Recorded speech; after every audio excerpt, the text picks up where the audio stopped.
In the Swahili version of Sunday Nation, Swahili version of Sunday Nation is Taifa Jumapili. The heading is street. Polisi wabobea ujambazi. It means that the police have soared up in them becoming criminals. It is not saying that the crime rate has gone up, no. It is talking about the police themselves becoming, the criminality, yeah. Criminality in the police, in the Kenya police soaring up. I know of two examples of two formations of the police just a few meters away from each other and in a few months away from each other. I'll give you two examples of those two police formations, which shows that, which agrees with the Taifa Jumapili saying that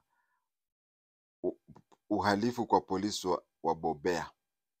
In English, it is that criminality within the police has soared. But before I give the example of the two, allow me to say that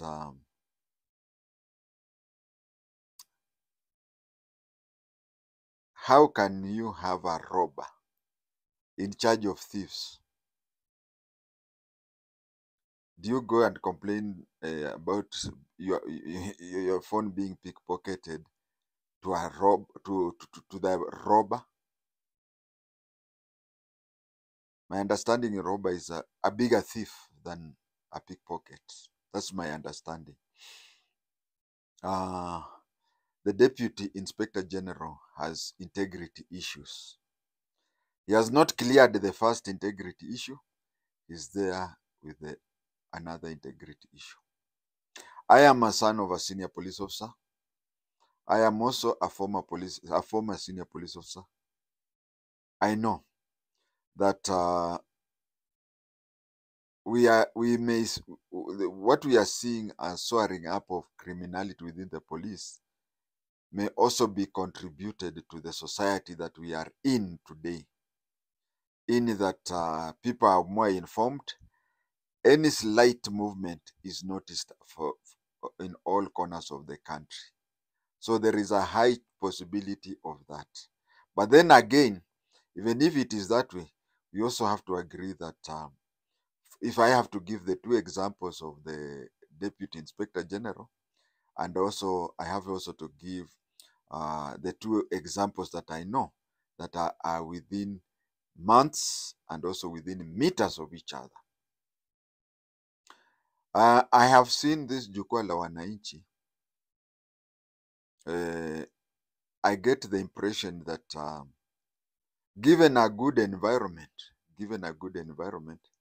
the Director of Criminal Investigations and the Inspector General are very genuine in wanting cohesion between the ordinary people and the police. I get that. As for the other two, Masengeli and Lagat, you see, I have not seen an occasion where they have addressed issues. I think we also have to appreciate the fact that the DCI is unique. So some of the questions, the DCI himself has to answer them directly. They are very technical. You have to appreciate that. But I also hope Masengeli and Lagat, although Lagat, okay, they have the intention of the IGP and the DCI, the Director of Criminal Investigation. I hope so. I'm not happy with Murkomen. Yes, history will prove that we talk with police officers of different times, especially those who have stayed in the service for long, those who have stayed for 30 or so years. Those are people who sit down and then they tell you, during so and so's time and during so and so time, they can compare and contrast. I can tell you that from what I'm seeing, in the future, if you are to talk to the police the way the way we former police officers talk with them, I'm sure one time they'll say that the police service was the best during Onesmus Kipchumba Murkomen's time. Why? It was the best because he defended the police. Yeah, he defended the police. And you see, I want to. I've talked to the former AG, Professor Githu Muigai. There's a time he commented after talking to me. There's a meeting he commented. He said that as an AG, he found himself in a precarious position because on one way, an AG is supposed to defend. The AG is supposed to defend everybody. Like now, if the police are wrong on you, they are supposed to defend you. At the same time, when the police officer is wrong on you and the government is to pay you, he is also supposed to go and try to defend the government money because he cannot allow the government money to be dished left, right, and center. So a person who is in a position like Murkomen is supposed to be that way. He's supposed to be wanting to protect this one and protect that. You know, protecting the two is very hard, but not impossible. You'll find that it is quite not easy. You'll find not easy defending the two simultaneously, but it is not impossible. The way some of us, the way we grew up, if you have grown up in the way some of us grew up, then you understand the issue of stepmother. Your stepmother, maybe your mother is dead or your mother is not there, but the lady who is in the home, she has a kid of your age. Maybe your father was a polygamist before. They separated with your mother through death or through divorce or something. Now this half brother of yours, people insist kizungu imekuja until people are insisting that I should use the terminology half brother and not step brother. Now this half brother of yours, same father, different mothers, you find that if anything is wrong in the house, you are blamed. You are blamed. And then your half brother will tell his mother, who is your stepmother, no, you are not. You are not wrong. It is I who did this and that. And she will change tune in two ways. In one way, she'll say, "Why are you cheating? You know very well it is him who did so, but you are covering up so that I don't castigate him." Or two, one hand she'll tell her son that he's putting on a problem that is not his to cover you. That is on one hand. On the other hand, she will castigate you for having been absent when her son was doing. Now, it will not be, why did you do this and that? No. If evidence has now come and it is shown that her son is the one who is wrong and whatever, instead of now quarreling the son, telling the son, why did you do this and that, she will turn to you and say, where were you to stop him from doing this and that? That is how Murkomen is behaving. He will blame, he will defend. We are going to a situation where you are going to a situation where civilians will now believe that there is no need of complaining about the police to Murkomen. He's just like that stepmother who defends her son against you in the situation, in the circumstances I've shown.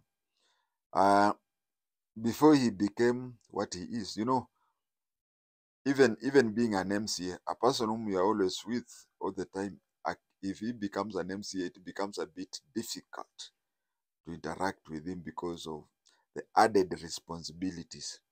I understand that, but if I get a chance the way I used to get a chance, I would advise the Embubut fellow. The Embubut fellow, he comes from a village, from a forest called Embubut. I would tell him that please be neutral. You are a lawyer. You are not supposed to be seen. You are a lawyer and you understand that that in law, perception plays a very big role. Perception plays a big role. You may be very neutral. You may be very neutral. But perception, you know what I mean. It may lead people to believe that you are anti-people, but pro-police. Just try to be neutral. With the Inspector General, and also kindly avoid being seen as if you are the senior Inspector General. Senior Inspector General. I hope I'm through with that. Then we come to, as we go down, we come to this level of DIG. We don't know how, his usage of law is the way he wants it. I don't know about, there are some positions which I believe they have no leaves, like an MP. I think those are the jobs which are called state officer. For example, if you are made a DIG or an Inspector General, you are not covered by age. You're not covered by age. You take a contract. Now, I wonder whether he has a leave or something.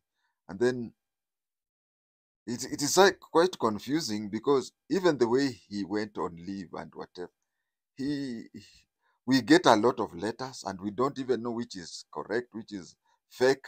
And if there is a fake letter there, then DCI should follow it, and DCI should follow it and get whoever made the fault.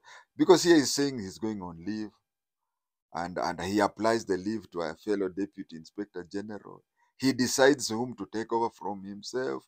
He decides when to come back. Does his contract talk about leave? Does his contract, do state officers go on interdiction? Such things and whatever. We need clearance. And also the issue of Ojwang, and the issue of his junior officers. You see, if he resigned today, he'll just go to his house and sleep. I'm sure he has constructed a house. I'm sure he has a house in Nairobi. He doesn't pay rent. I'm sure. So if he leaves the service, he'll just go to his house, sleep there, do ABCD. He can even entertain guests. He can leave anytime. He can enter his house anytime. He can leave his house anytime. He's free. But what about the OCS Central Police Station? What about Kinamukwana? There are some things that conscience makes you feel, okay, you can send somebody. You can send somebody. You can be an OCS. You can send somebody on patrol. They go and kill people. You did tell them to kill. But that conscience also affects you. You can even say that I don't want to be the OCS. Can you take me to a desk office? Such things. Anyway, from there we go to the OCS. But before we go to OCS, let me talk about an NCO. The two cases of the NCO and the OCS are the ones I said they are meters apart and also months apart. Let me start with the APNCO. APNCO, who is in fact his case started a few months earlier than that one of the OCS. Now here I get information that there are these APs who guard banks. I get information that the AP was guarding Equity Bank. Can I say opposite? Okay, it is not directly opposite Precious Blood Rerouter, but it is 200 meters from the gate of Precious Blood Rerouter towards the west, at the junction of Naivasha Road and Kikuyu Road. This is somebody whom Equity Bank has hired because for APs to guard banks, the banks pay for that. For an AP to guard a bank, there is an agreement between the bank and the AP and the National Police Service. The agreement is that the AP has to guard between this hour and this hour. Between those 2 hours, the AP is supposed to be at the bank. Yes, when I raised this thing with his superintendent, he said, but you see, there are some urgent matters. You see, you are an outsider. You don't know. We have cases where, supposing he's guarding that, and then he sees a woman in labor. Does he continue? I said, no. If he sees a woman in labor and he's guarding the bank, he can commandeer a vehicle, take place in the vehicle, even go with that vehicle straight to a hospital, to a medical facility, and leave the bank with less police officers, or even leave the place, because matter one life is, it is true. Two, when a lady is in labor, those are 2 lives. Or even 1 life matters more than the millions that are being whatever. And I told that superintendent of AP that, okay, let us take an example. He's guarding and he sees an emergency. He sees a vehicle hitting a person. He'll go there for crowd control and whatever. Then he will also organize for a vehicle to take the person who has been hit to hospital, and so on and so forth. Matter of life and death. But I was asking the superintendent in this particular case, don't you think that if this APNCO leaves the bank, Equity Bank, near the place called KREP, nowadays it's called Sidiani, KREP, the Equity Bank next to KREP, he leaves his place of work, whatever he leaves has to be very, very important. It has to do something with, it has to have relevance with the emergency. Now, if it has been proven that it is an emergent case of life and death, that one we understand. 2, immediately he reports back, even before the office knows, even before the office is aware. Don't you have books? Don't you have occurrence books or whatever? Or even, can't he come back to the office or even ring you and tell you? These days, nowadays, they have mobile phones. Sir, I'm guarding this and this place, and I had to rush somewhere because there was somebody who was hit by a vehicle, and I was commandeering a private vehicle to take that person to the hospital, and I had to follow that person to the hospital to make sure that he has been admitted in the casualty. He didn't report. I reported a few months after he did that to his superintendent. And you know what the superintendent tells me? You see, and that is the trick that the police are now using. Let me tell you, if this thing can reach Murkomen, the better. Nowadays, you see a police officer doing something wrong, you'll be told what I was told. Now, what was I told? The superintendent turns to me and says, we have blacklisted you. We have blacklisted you. Should anything happen to our Askaris, or should there be a bank robbery, I will forward your name. I say, why? No, I'll forward your name and say that your money, you're keeping tabs of which askari is going on duty at what time or whatever. So it means that you know when they are not there. eh? So you know when they are not there, when they are there. So you organize the robbery.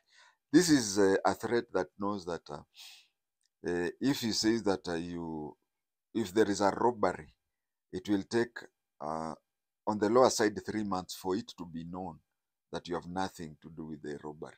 And the 3 months you'll be in remand you'll be in remand without bail or bond.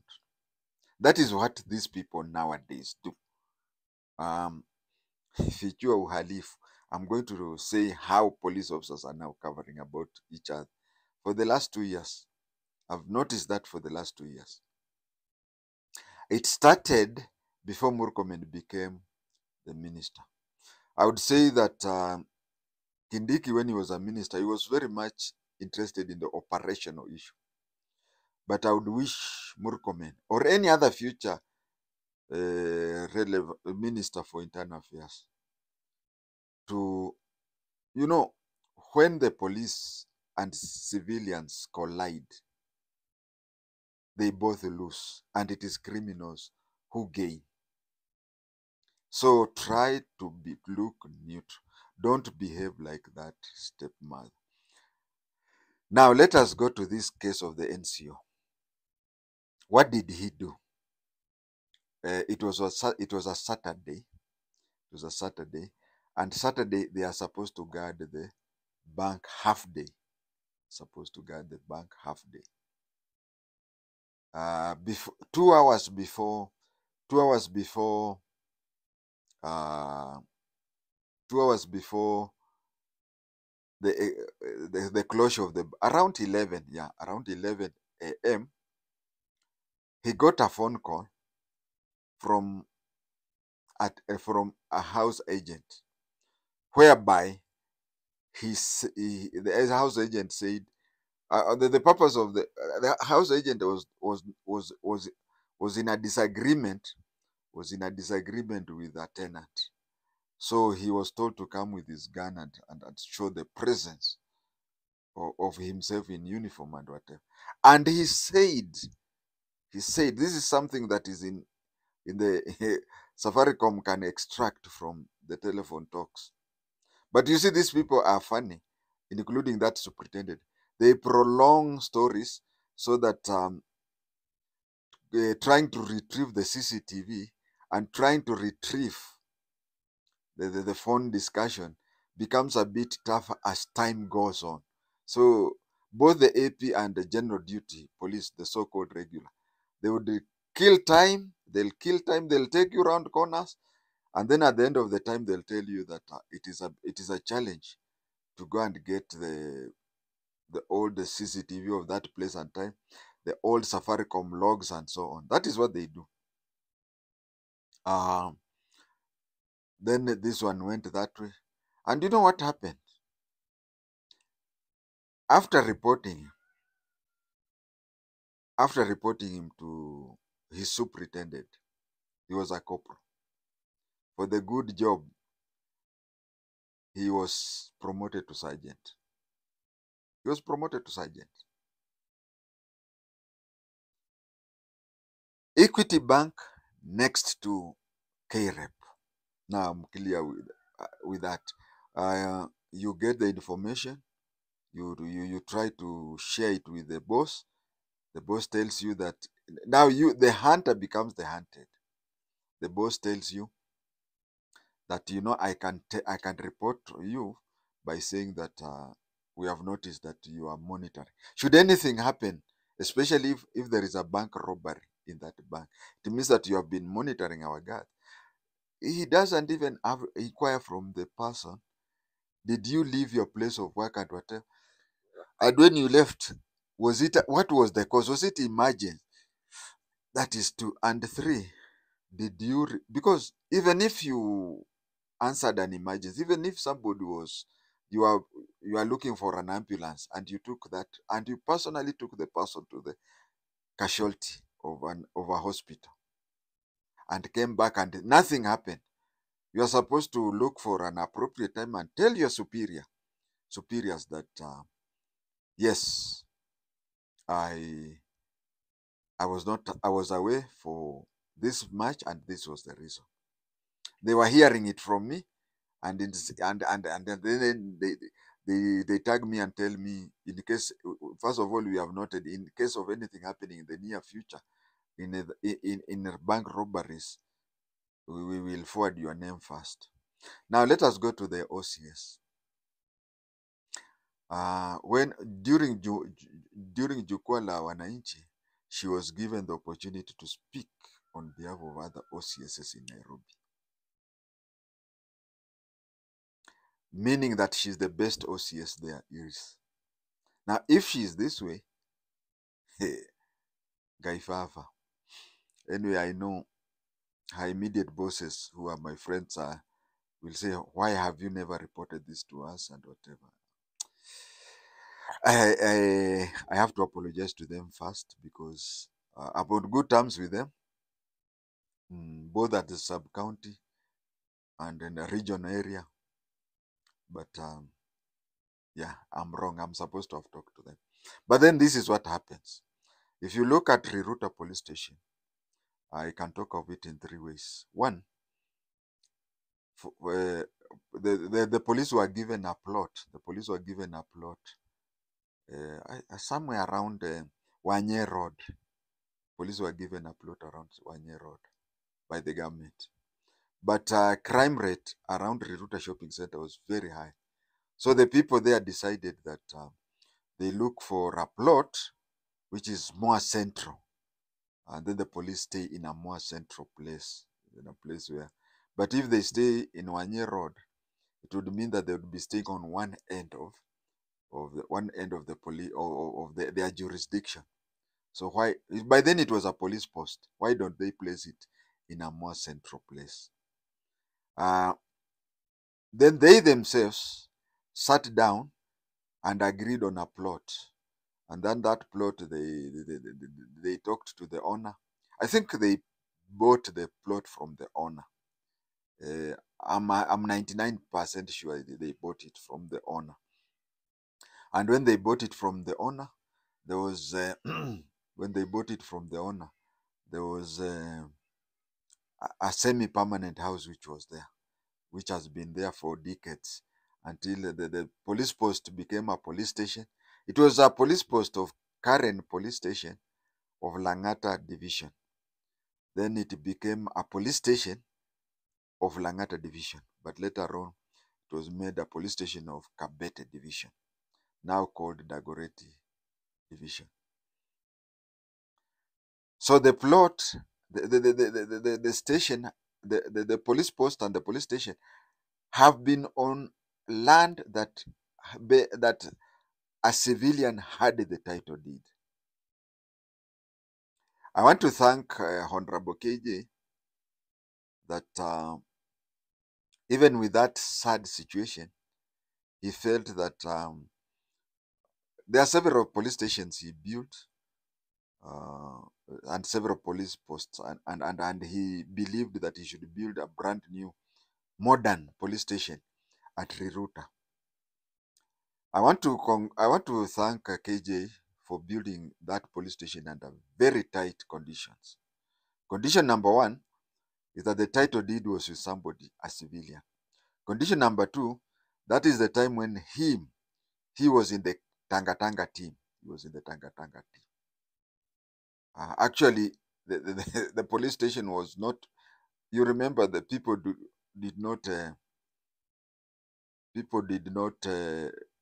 But the police bosses did not come to officially open the police station because he was in Tanga Tanga and whatever. But KJ was bold. KJ was bold. He built it and whatever, because it is very easy.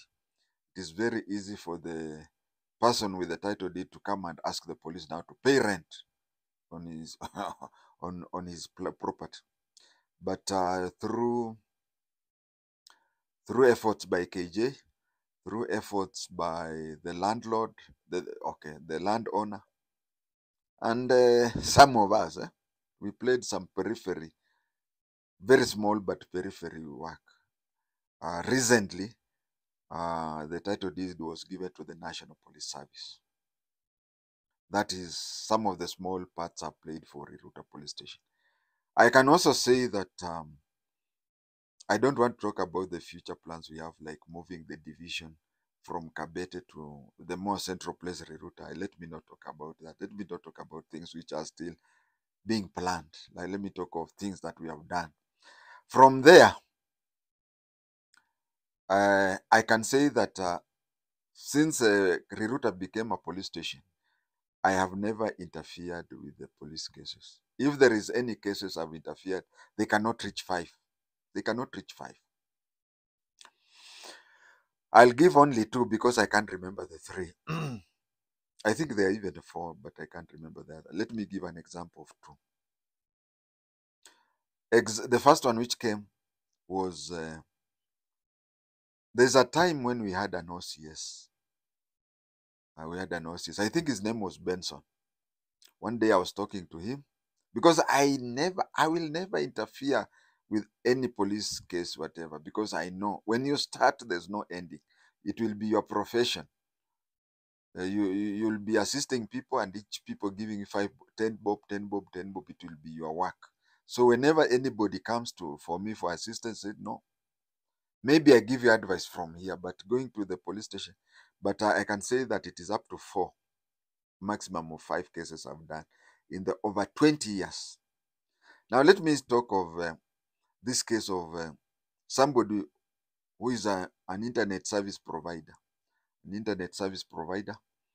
This fellow provided Wi-Fi facilities to a lady, and then the first 2 days there was then the net would not go through. The next 3 days there was a blackout or something. Oh, so this lady completed about a week without using. So she wanted this ISP provider to push. She wanted the ISP provider to push the Nini by 1 week. He said, no, the contract says between this date and this date, 30 days. So she went and reported. And you see, apologies, that time, kumbe, I did discover that. Police usually, can I say advise and misadvise and disadvise? Instead of telling her that this is a private contract, they advised her to charge him with obtaining money through false pretense. This fellow was arrested on a Friday, and on on a Saturday, on the following day, his colleagues and family contacted me to assist. I went to the police station. This is what I did. They know that I'm a former senior police officer. So they were at the crime office. When they were at the crime office, I came. The fellow was there. The complainant was there. I came and just shouted and said, "Oh," I nearly mentioned his name. Wewe, sume nini eka ye ndani, hakuna kesi sijui nini. And you see, the complainant was a lady with her motherly with her motherly heart. She started, "Oh no, kuja mzee, we didn't want him jailed, sijui nini nini." I said, no, wacha ekwe ndani, miss jali, you watu mmezoea sana. And the girl was following me out of the crime office. Then when we were out of the crime office, I whispered to her, suppose he refunds you all the money. Said, if he refunds me all the money that I sent her, if he reverses the M-Pesa transaction, I will withdraw the case. So I went back to the ISP provider, told him, do this, I have decided. I became as if I'm controlling. I said, I have decided that you send her back the money. How much did she send you? So much. Okay. Can you, at this same minute, send her money equivalent to what you received? But you see, the side contract, whatever, and also there is that fundi who placed the routers on the house. And then I told him, from yesterday up to today, you have been in the cells, yeah. On Monday you are going to court. For the 4 days. Asi utakuwa umepoteza pesa mingi kuliko hii. Said, yeah, actually, jioni naambiwa kuna watu. There are some people who wanted my services, but I was said, look at it this way. Don't look at them the refunding the money. Look at what she's blocking you. Just refund the money, send your technicians watoe hiyo, and then blacklist her. Anytime she has a problem with us, that is what. So he did that, and he was released. That is one case I remember I interfered with. Another case is, which I had already started talking, but I'll talk of it now, is about, the OCS was, I think, Benson. The OCS was there. I was talking to him. They know me. There is no time I've ever interfered with their work. We only talk issues. So nobody can ever say that there is any day I have discussed a particular case with you. Nobody in Reruta can tell you that. Anybody who thinks so can comment and say, did you do this case and that? No, I don't. So there is a case that I interfered with. I talked to him. We were just talking normally as he was escorting me. Reaching near the gate, I showed him a person with a big cape. Unaona yule mzee? Yeah. He pretended not to know anything about us. What about him? I said that was the driver of the OCS Mugwiba during the Wagala massacre. He was the driver to the OCS during the Wagala massacre. Then the OCS turned to me and said, you mean he's a former police officer? I said, yes. He was the driver of the OCS Mugwiba during the Wagala massacre. The OCS changed. You know, from the OCS I was pretending as if whatever. And then when I saw alarm in his face change and whatever, then he summoned that old man. He said, Mzee kuja haraka. The old man came, the former police driver came. And he did not even ask him, were you a police driver or anything? He said, Mzee, you did very good. You bought your son a motorbike, but your son is hiring that motorbike to non-criminals. Come, I'll tell you how we'll go about it. They entered the office, me, I went. Those are, is it 8 to 7 years ago? That old man, that former driver we usually meet, he has never discussed it with me, but from the air, I just believe that the boy was consulted and told, okay, you continue with your border issue, but don't associate. Those are the 2 of the 4 orator. I never interfere. Even my best friend, akiwa na case or anything, I just, okay, I either tell him what to do, or I even visit somebody in the cells. He is called and I talk to him. I say, what is the case? I remember even one time one was there, and we are so used to talking in Luya. I just told him, I was talking in Luya, and the reporter said, Mzee, unajua sheria. Don't talk in vernacular here. Because you could be organizing what happened in Gigiria, Jimaji escaping. So talk in Swahili or English so that those police officers who are there, if there is a Luya police officer, okay. But if they don't understand Luya, then please keep off language. So what I would say, okay, from where the case is, I think the best way is send people to talk to the complainer. Just those. But cases where just those 2 have said. Any other, if anybody has any evidence, you're free to correct me. On my part, I've even risked myself, my life. There is this HGM, Naivasha Road. There's a church called HGM, Holy Ghost Mission. There is a road there which goes to Muslim. You'll find there are some border shed there. There's a day somebody was being burnt there alive. This fellow had tried to steal a motorbike, and it didn't work. So the people came and lynched him. As they were lynching him, I called an OCS, the then OCS, and told him. He asked me where the place is. I told him. He said, that is within Mudangari. But since it is a matter of life and death, I'll bring my Land Cruiser and save the life of that crook. Those border people saw me calling the police, and then I was about to be lynched also with that person.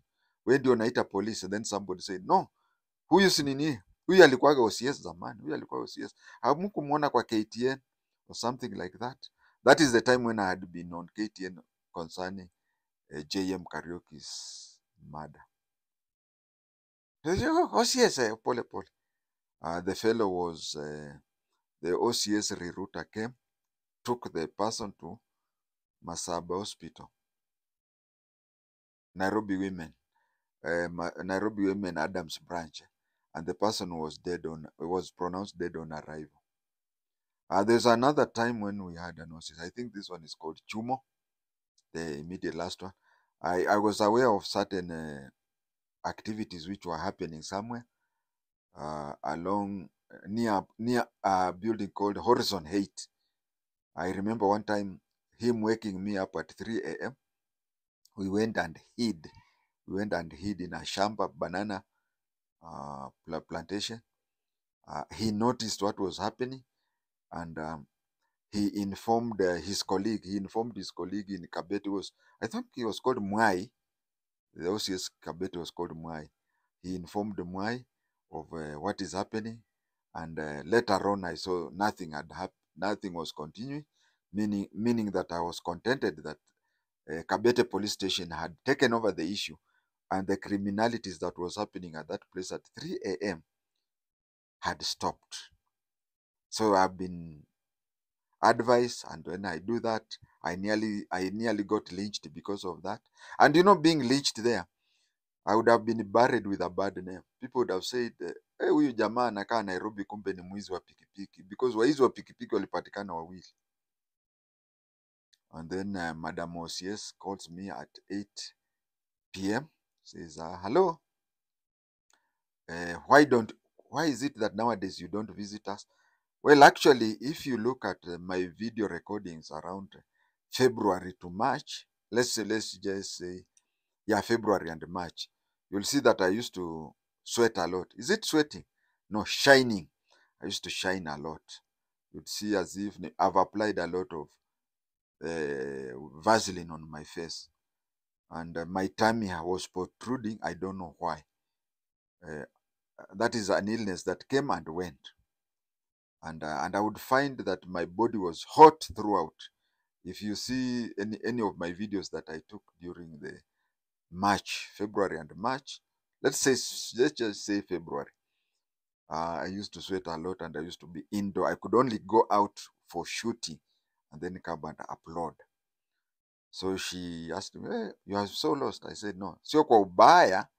You see, I never spend a week without visiting them and kujuliana hali. So I said, sio kwa ubaya, I'll start visiting you, but I'll explain why I've been absent, like that sweating thing. So when I told her that, she said, hey, na unaweza pata nafasi ukuje? I asked her two things. I asked her one thing, is it urgent? Can it wait until tomorrow morning? So no, it's urgent, it must be today. I said, okay. Can you tell me, are you comfortable telling me on phone, or because any police officer, any security officer I meet, I usually tell them that in 1984 we used to be told don't discuss sensitive things on telephone. Those were landline. Technology there is there today that somebody. So I said, is it something that you can mention in the? Said, no, it's something that you have to be. Where are you? I said, I'm at gym. There's a place called Gym along Dwar Road. Oh, do this, go and get a boda fellow. I will pay upon your arrival. Well, good luck. I went to boda people. They were not there. Then I went to tuk people. Tuk people, you don't do what? You don't tell him to go to the police station Alipo. No. If it is boda, yes, because you are the only one. So I had to pay 30 shillings up to a place called Myers. From Myers, I rushed to a place called BP. found the tuk-tuk to Kabiria. They were taking ages. They were taking ages for me. Hey, this thing that is disturbing my younger sister must be very urgent. And I would really want to be of help for serving police officers. I took off running, literally running from BP to Riruta police station. She was a wall. She was not there. And only to be abducted by DCI officers. Only to be abducted by DCI officers. After they abducted me, even a recruit, an illiterate recruit in 1982, were being told that 3 things when you are arresting somebody. 1, you you ask that person, are you James Lando JI-TENGE? That's 1. 2, you identify yourself. You say, I am Chief Inspector Raphael Saya from Matopeni Police Station. First, you identify the person. You may be arresting his twin brother or her twin sister. After you are sure this is the person you are looking for. Second, you go to, you identify yourself. Third, you tell him why you are arresting him or her. Me, I was not told. In fact, I was kept, they took my pictures, still pictures and video pictures, and they forwarded by WhatsApp, I don't know to who. Maybe whoever they were saying, okay, we have talked, we have arrested him, but are you sure he is the one? You see, being photographed within the police station, unless you give the permission, is illegal.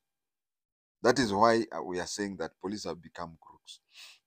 The only photographing that is compulsory within the is that one DCI which shows there, which someone show you are to take and then you look the other direction. Those are the only 2 pictures you are supposed to be taken within police compound. My images were taken, my image was forwarded without my permission, without whatever. Nothing happened. Then the lady came with her deputy. And you know, the funny thing is, the deputy is an inspector of police. The funny thing is, the day that deputy was born, the day he was born, I was the inspector of police in his village. Anyway, among the abductors, one of them is a son of my class prefect when I was a recruit. They call it class. They call it a class leader, class monitor. There is squad leader. There is class leader. So class leader is like a monitor, class monitor. Now, here I was standing. The deputy OCS was born. Okay, like now he's the deputy OCS Riruta. One day when he reaches my age, he'll meet an inspector of police who is born today. Something like that. And then among the abductors, the driver was a son to my class monitor. But then I was asking Madam OCS that anybody can complain anything and whatever. Sikatai kushikwa, sikatai chochote. But can I be told ninashikwa makosa gani? Ninashikwa makosa gani? Because I talked of 3 things. These people never introduced themselves. Actually, the leader was talking in a coastal accent. Either is a Mukamba from Chani or is a Mutaita or some of these coastal tribes. But they never introduced themselves. That is what happened. And I was never told at that particular time. My iPhone was taken. And let me tell you, my iPhone was returned after 2 weeks, after being dismantled and whatever. And all my WhatsApp pages and whatever, I removed them. I want to tell anybody who's watching this, in case anybody in your lineage is arrested for misuse of phones, maybe maybe the phones you are getting abusive message. Sasa kushangaa, na kama mbona siku hizi amenitukana. Maybe these are the detectives who take your phone, and how can he go to all my WhatsApp groups for the 12 weeks? Go through and leaving all the WhatsApp group. You are in this group, left. We'll go in this group, left. Is DCI, have they powers to go into my WhatsApp group? Although the so-called complainant, a convicted criminal is ordering police around. Now this to harass, and it is because they don't have fuel. So you go to a police station, give them 100 liters of fuel, you can tell them whatever you want to do. And Murkomen has justified that. Now my phone was taken that way. A lot of things were done that. I've taken 6,000 shillings to make it. It is so spoiled that one day I'll tell you, I'll just have a recording of my nini, what do you call, my phone. You see it how it is now.